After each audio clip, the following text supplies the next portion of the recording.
rock that beat.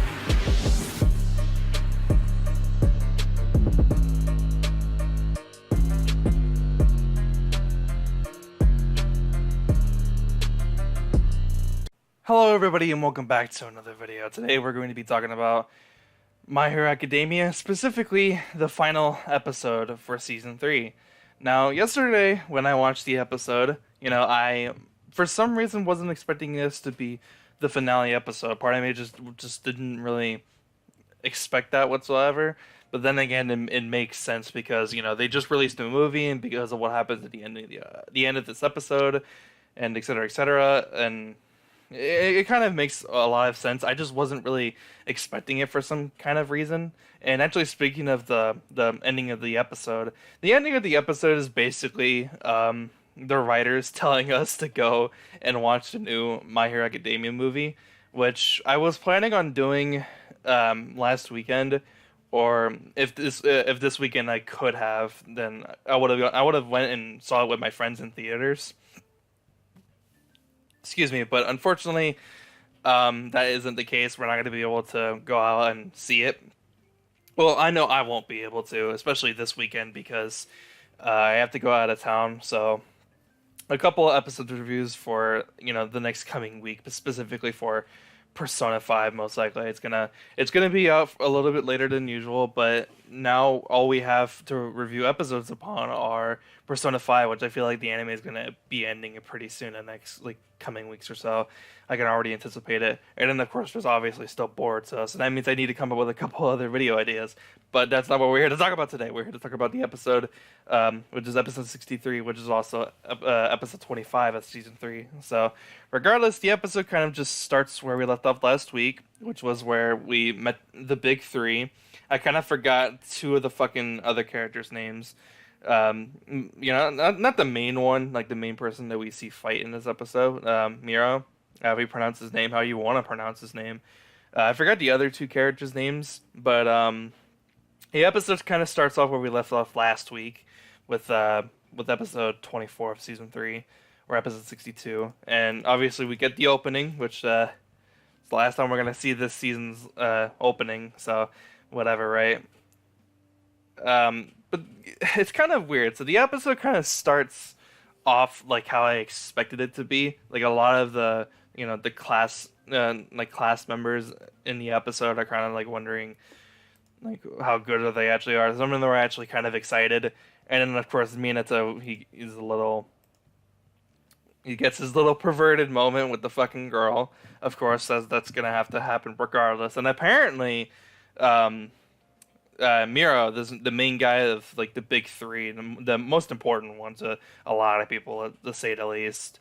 Apparently, he was in the sports festival the year before Deku had A, gotten his quirk, and B, went to UA high school. So that's actually kind of interesting. So we get a little bit of character introduction to the big three, the three new characters that we see in this episode. One of them is extremely nervous and kind of introverted and is like really just nervous, like I said. The other one, which is the girl, is like really kind of outgoing, excited, curious about stuff, because then she goes about asking all the class members and stuff like stuff about them, like how Asui, she's like a tree frog or some shit like that, and then Mina with her horns on her head, and it was weird. And then Miro is trying to give the explanation as to the hero work studies are going to be all about, but he decides then that he's not really good at explaining things, I guess it seems. So he's like, okay, I'm going to go ahead and want to fight all of you. So of course we get to the next scene, which is them, all getting in uniform, or really training uniform, so that way they can go ahead and fight this guy. And it's really unexpected to what this guy is capable of. So in the previews that we got last week, it said that he was close to All Might, and I was like, okay, what the fuck are you on about? What's he got going on with this quirk? And then we actually see him fight, and in the episode they say it again, he's the closest to number one hero, especially the pro, so that means he could be stronger than Endeavor or even All Might, but then again, that's all a matter of debate, realistically. Someone can claim something and it can be entirely different. So of course the fighting starts with people who do close quarters combat. They charge at him, mainly Deku. He was like the first one who was like gonna initiate the fight, but then he like moves like really fucking quick. But well, they have a little comedic moment with his character because he activates his quirk, and then all of a sudden his fucking like clothes fall off, and that's all due to how his quirk works. And I can try to explain it to the best of my ability, but at this current moment, I actually kind of forgot. So his clothes fall off. Everyone's kind of just like, what the fuck? Deku kind of already goes ahead and tries to attack him anyways. And then the guy, they presume that he warped, but again, it's because of his quirk. It's not like a warping teleportation quirk or anything. It's actually something entirely different. He can actually phase through matter, and it's actually kind of cool. I'm not even gonna lie. It's really dope. But he goes behind to where everyone's doing the laundry's attacks. He eliminates every single one of them with like one single fucking goddamn punch, and you're gonna see like the after part of it happens in the thumbnail because I thought it was a cool shot.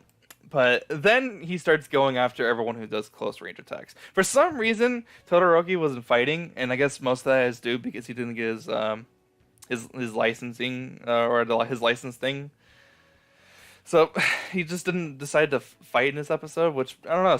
For some reason, I still found that really weird. So he activates his quirk again, and then he falls to the ground. He comes back up, and then Deku already kind of predicts what he was going to go ahead and do, and he's actually kind of surprised by Deku being able to do that so quickly in that instance. Of course, he goes ahead and does a whole bunch of counterattacks and even normal attacks against everybody else. The fighting ends, and then he does like a little bit of a speech saying this, that, and the other. He explains how his quirk works and everything, and what he does. So I forget what the name of his quirk is, but basically he's able to phase through like actual matter, but he can't breathe. Again, it's kind of hard for me to explain, but basically he can change his body and be able to go through any form of matter. So through walls, through ceilings, he can go through anything, even the ground.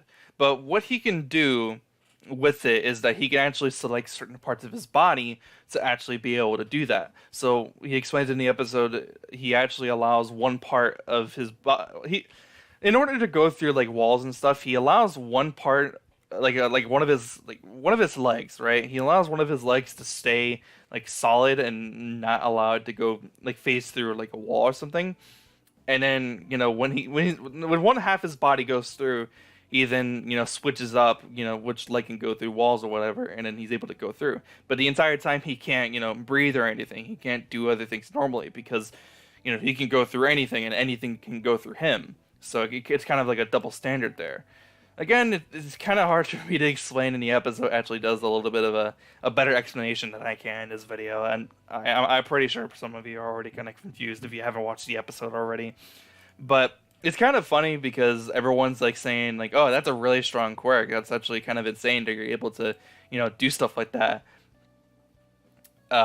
There's a couple other stuff that has to involve his quirk as well, which kind of explains in terms of mass. So if he goes downwards into the ground, when he actually can come back up, he's putting more. It's an explanation I can't explain. I'm sorry. I have to rewatch the episode and kind of write stuff down so I can remember it, because I don't have anything written down in front of me right now because it's late, or rather it's early in the morning, and I'm not really interested to kind of writing anything down. I don't really care. But back to what I was talking about. Everyone's saying like, oh, this is a really strong quirk. I can't believe that someone like you is still into school. And usually that would be something that like a pro would have as a quirk. And then he explains that no, he actually made it into a strong quirk. Like he made his quirk what it is now, kind of like how everybody else should be doing. Kind of like how Midoriya, how Deku is supposed to be doing with One for All. He's trying to make it his own quirk. He's trying to make it his own thing. He's not trying to copy All Might anymore, which is why he made the shoot style like a thing where he starts using his legs. He's trying to make his quirk his own thing. He's trying to make it stronger. Miro was essentially doing the same thing for his own quirk, and that's why it seems so strong as it is. Even though in the beginning, when he first obtained it, it wasn't really all that strong at all, and if anything, it was kind of a hindrance. It didn't really benefit him in whatsoever.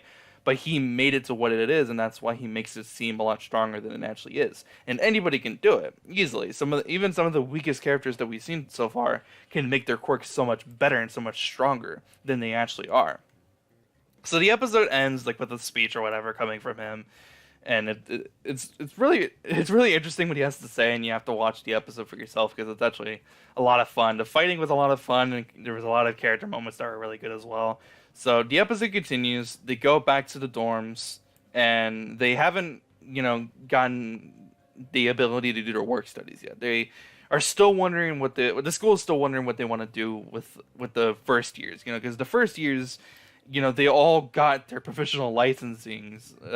Their professional license, like all the first years got one, right? They were all able to do it, besides maybe like a handful, but that's obvious. Todoroki, Bakugo, whatever, right? So, they're wondering what they want to do, right? So they haven't fully decided yet, but most likely it'll probably happen anyways. And then, like I said, the episode ends with a little bit of flashbacks, and then Deku's talking to Gran Torino, saying like this, that, and the other, and now it kind of ends with a cliffhanger of Deku wanting to go and meet All Might's previous sidekick. The episode actually ends with a little bit of like villain stuff, where they actually obtain a new member, and we meet a couple of like villain characters that we haven't seen in a while. There are like these two other people who are presumably heroes. I'm going to presume that they're heroes, and they're trying to investigate like where the whereabouts of like the villain's hideout is currently at. Whatever, right? And they do their ending little thing, and then they go ahead and confirm that season 4 is coming, and it's coming soon. They haven't given us a release date, but it says coming soon. Now, when coming soon? I'm gonna have to say early in 2019. Like, I don't know when. It could be March, could be April. I'm not gonna say that it's gonna be this year. I highly doubt it would be this year, because if they wanted to give us a season 4 this year, then it's like, why did they go ahead and end off season 3? It kind of doesn't make any sense. But regardless, I kind of rambled on a lot in this video. I didn't really properly explain a lot of things that are actually pretty important to certain characters that we're probably going to see again. It's kind of obvious. It's kind of a given that we're probably going to see them again. But overall, the episode was a lot of fun. It looked good. The action was fun. The character moments were really good. And I think there were a couple of new soundtracks that I haven't heard before. I think there might be a couple of new soundtracks this episode. Don't quote me on it. I might be wrong. I just feel like I haven't heard some of these soundtracks before. But you could always tell me if they never used them before, or they have already used them before. Whatever. Anyways, that's the end of the video. If you did enjoy, be sure to leave a like. If you are new, subscribe for more videos just like this. I have a couple other videos I have planned on the near future, and I still have to, do like the whole part 1, review like stuff. I've been trying to get into, finally going ahead and continuing rewatching Naruto Part 1. I haven't had time, and then now I'm also going to be trying to watch Death Note pretty soon, and then there's also Avatar, The Last Airbender, that people have been telling me to watch, and I kind of want to watch that as well. So I'm kind of all over the place with a couple other stuff that I'm trying to watch, and then of course I was watching, the newest episode from My Hero Academia and Persona 5. Anyways, leave a like if you enjoyed, subscribe if you're new. I'll see you guys next one. Have a fantastic day. I'm out. Peace.